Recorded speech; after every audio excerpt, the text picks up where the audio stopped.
Hello, dear listener. Welcome. It is so wonderful to have you here with me, taking this precious time for yourself, for your mind, and for your peace. I want you to take a deep, comfortable breath right now. And as you breathe out, imagine you are releasing all the expectations of the day, all the small worries that buzz around you like little flies. Just let them go for these next moments. This time is your sanctuary, a quiet space where we will explore one of the most important skills you can ever learn, the art of managing stress. And you will be learning this not just as a life skill, but as a way to build your English language confidence, to connect powerful, positive ideas with the words you are mastering every single day. You know, life can feel like a beautiful, but sometimes very fast, river. There are days when the water is calm and the sun is warm and you float along peacefully, enjoying the view. But then there are other days, days when the current becomes strong, the water gets choppy, and the sky turns dark. Maybe you feel like you are struggling to keep your head above the water. The noise of the rushing river fills your ears, and it becomes everything you can hear. This noise, this rushing, choppy feeling, this is stress. It is that feeling when you have too many thoughts in your head, when your shoulders feel tight, when your heart beats a little too fast. Perhaps it happens when you have a difficult test in English, or a presentation at work, or when you feel a little lonely in a new place. This feeling is universal. Every single person in the world at some point feels this way. So please know this first and most important truth. You are not alone. Your feeling of stress is not a sign of weakness. It is a sign that you are human, that you care deeply about your life, your work, and your future. Now let's talk about this word, this feeling, stress. What is it really? Imagine you are a beautiful, strong tree. When the wind blows gently, your branches sway, your leaves dance. It is a beautiful movement.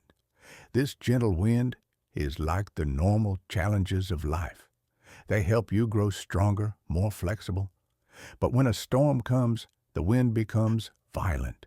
It pulls at your branches. It threatens to push you over.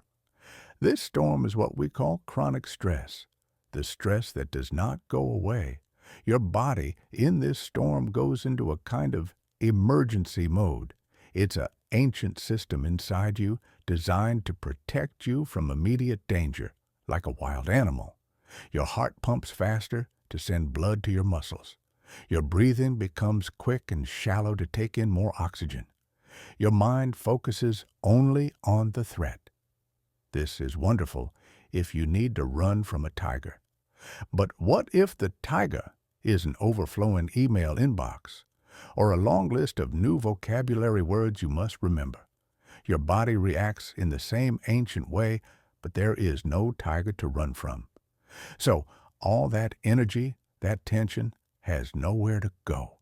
It stays inside you, in your tight shoulders, in your busy mind, in your tired heart. So the first step to managing the storm is to become the calm, observant gardener of your own tree.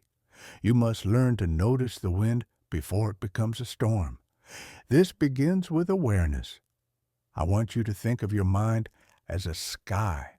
Sometimes the sky is clear and blue, but when stress comes, clouds begin to form. First, just a few small white clouds. I have so much work to do. I didn't understand that English conversation. These are the small clouds. If we do not notice them, more clouds come. They become dark and heavy. I will never be good enough. I am failing. Soon the entire sky is covered. But what if you could notice that first small white cloud? What if you could learn to look at your own mental sky and say, "Ah, I see a cloud of worry forming. Just by noticing it, by naming it, you have already begun to change your relationship with it. You are no longer lost in the cloud. You are the one looking at the cloud. This is a profound shift. It is the difference between being the actor on a stage, lost in the drama, and being a member of the audience, watching the play with understanding. You are both the actor and the audience, and today we are strengthening the part of you that watches with calmness and compassion. Now, let's move from awareness to action. Let's talk about the most powerful and most simple tool you always have with you, your breath. Your breath is a bridge. It is a bridge between your body and your mind. It is a bridge between the storm outside and the peace inside. When you are stressed, your breath becomes short and high in your chest. But you have the power to change this. You can consciously choose to breathe in a way that tells your nervous system, it is okay. We are safe. The tiger is not here. Let's try it together right now. Find a comfortable position, whether you are sitting or lying down. Close your eyes if you feel comfortable doing so. Now, place one hand on your chest and the other on your stomach. Take a normal breath. Notice which hand moves more. For most of us, when we are stressed, the hand on the chest moves more. Now, we will change that. We will breathe deeply into the belly. Breathe in slowly through your nose and imagine you are filling a balloon in your stomach. Feel your stomach expand and feel the hand on your stomach rise. Do this for a count of 4. 1, 2, 3, 4. Now, hold your breath for a moment and then exhale slowly through your mouth for a count of 6. Feel your stomach fall as the air leaves the balloon. 1, 2, 3, 4, 5, 6. Wonderful. Let's do that 2 more times. A slow, deep breath in through the nose, filling the belly, and a slow, controlled breath out through the mouth, emptying the belly. This is not just breathing. This is a message. With every deep exhale, you are releasing tension. You are telling your body to stand down from its emergency alert. This is your anchor. In the middle of any stressful moment, before you speak English, when you feel overwhelmed, you can always return to your breath. It is your portable peace. Practice this many times a day. You are not just breathing. You are training your brain for calmness. Breathing connects us to our body, and our body is another incredible tool. Stress lives in the body. It tightens our muscles. It makes our hands cold. So, we must use the body to release the stress. One of the most effective ways is through movement. You do not need to run a marathon. A simple walk, especially in nature, can be a miracle. When you walk, you are literally moving the energy of stress through your body and out of your feet. Feel the ground beneath you. Look at the green of the trees, the blue of the sky. Listen to the birds. This is called grounding. It brings you out of the chaotic world in your head and into the real, solid, beautiful world around you. Another wonderful practice is to stretch. When you wake up or when you feel stiff from studying, stand up and reach your arms to the sky.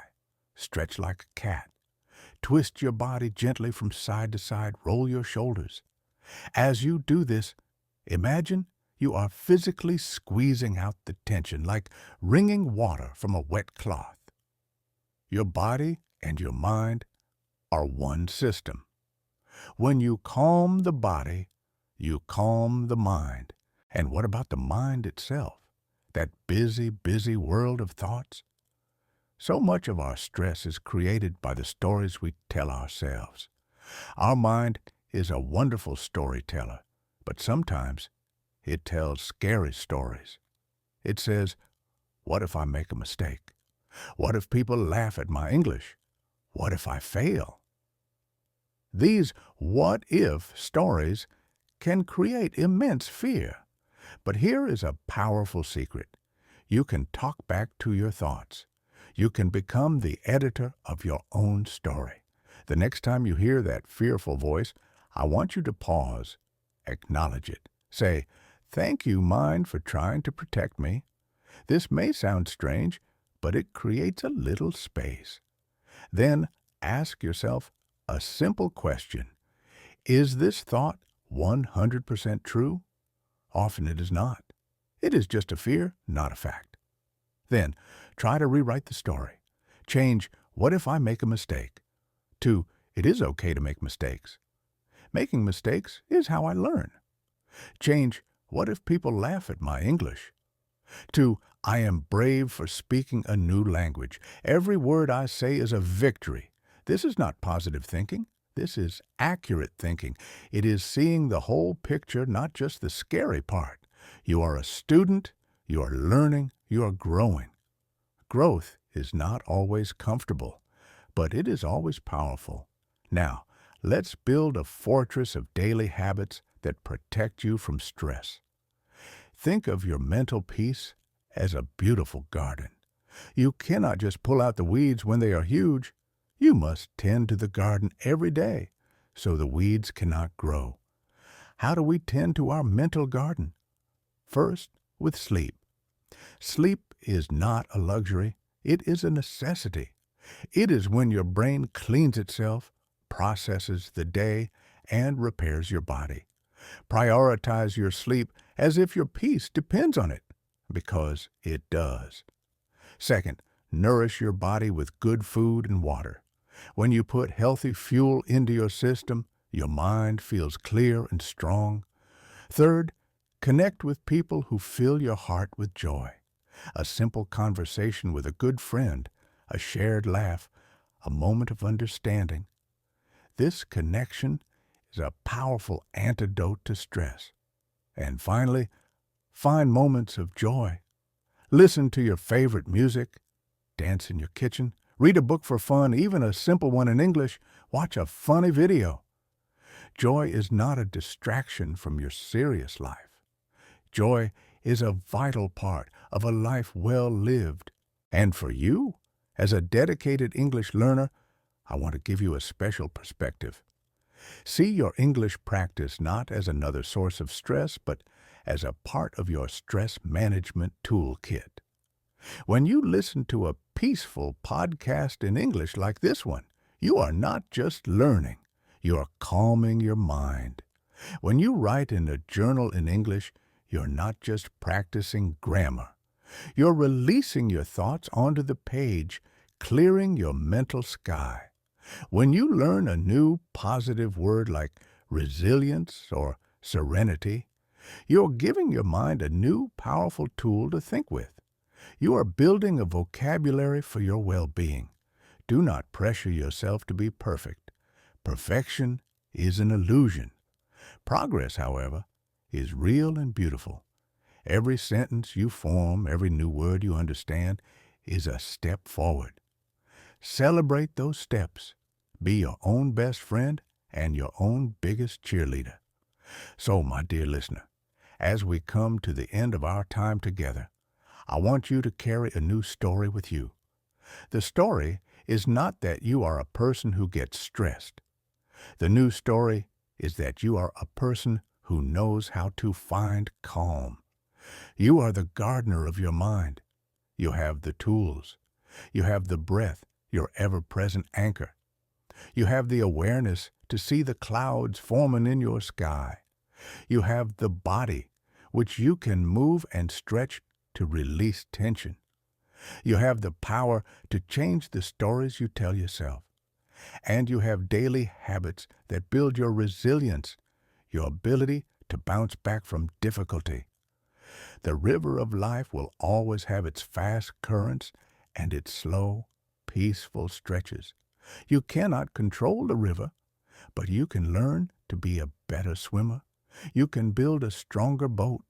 You can learn to float when you need to rest. You have this strength inside you already. It has been there all along. So, from this moment forward, see every challenge, even the challenge of learning a new language, as an opportunity to practice your peace, to practice your courage, to practice being the calm, strong, capable person you are becoming. Thank you for sharing this time with me. Thank you for caring for your well-being. Go forward with a slow, deep breath in your heart and the quiet confidence that you can handle whatever comes your way. You are doing better than you think. Keep going.